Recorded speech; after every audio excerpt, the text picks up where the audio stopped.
আমার সাধের জন্য আমি বিধায় গেল, আমি কেন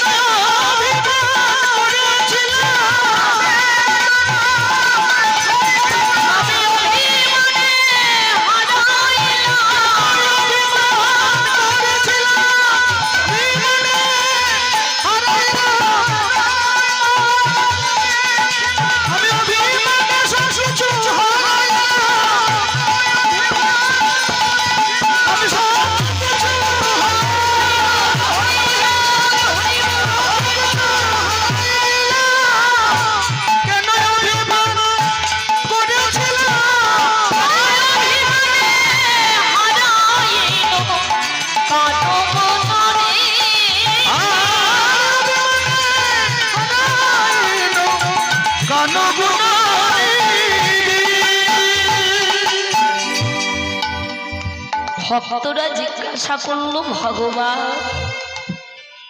তোমার কি হয়েছে? প্রভু আমার কেঁদে কেঁদে বলল, আমি যে ধর্মকে বড় আশা করে বুকে নিয়েছিলাম,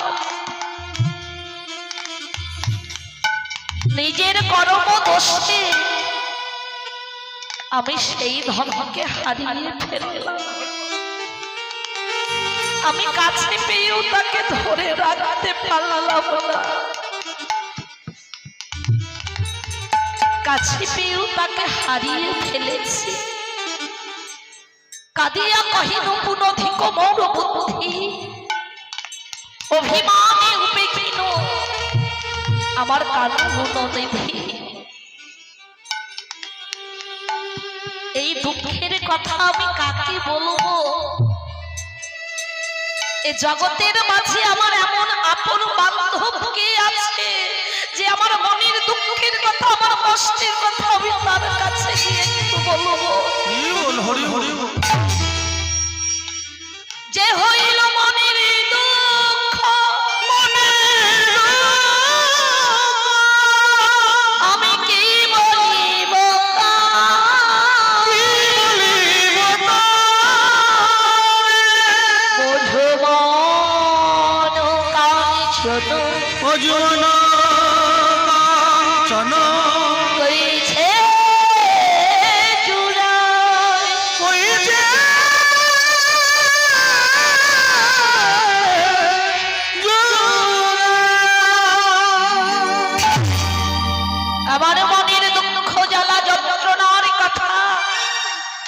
আমি কাকে বলবো?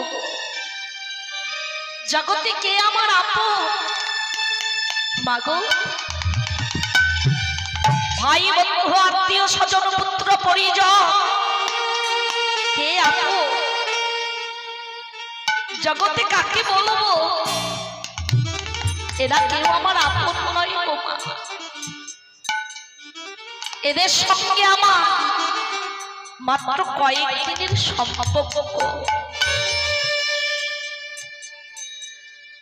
গোনা কয়েকটা দিন যখন ফুরিয়ে যাবে,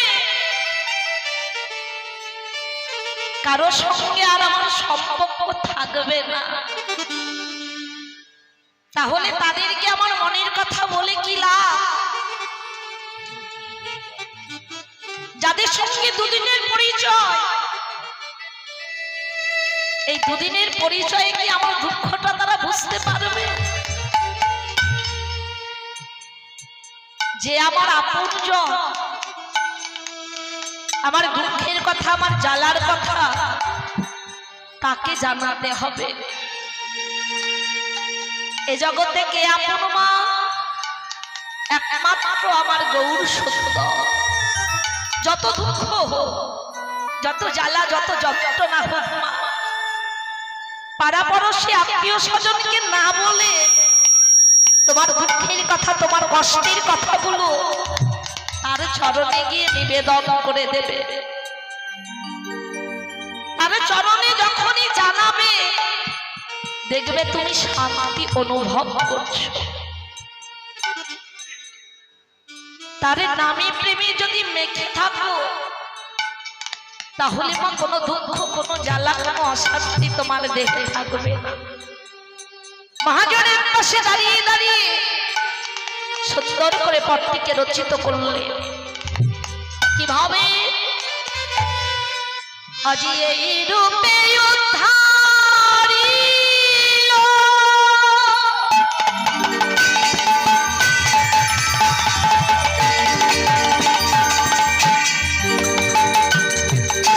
আমার যতনার নারী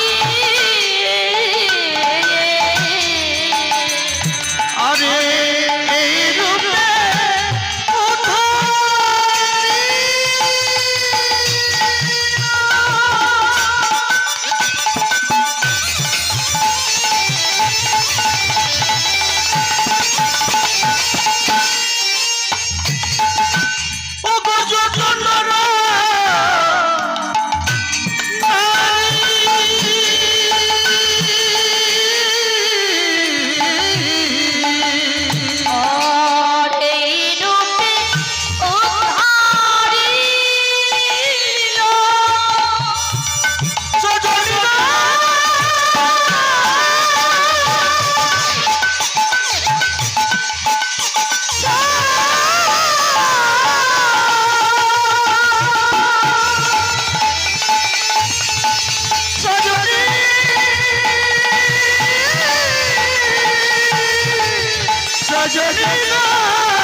আরে এই রূপে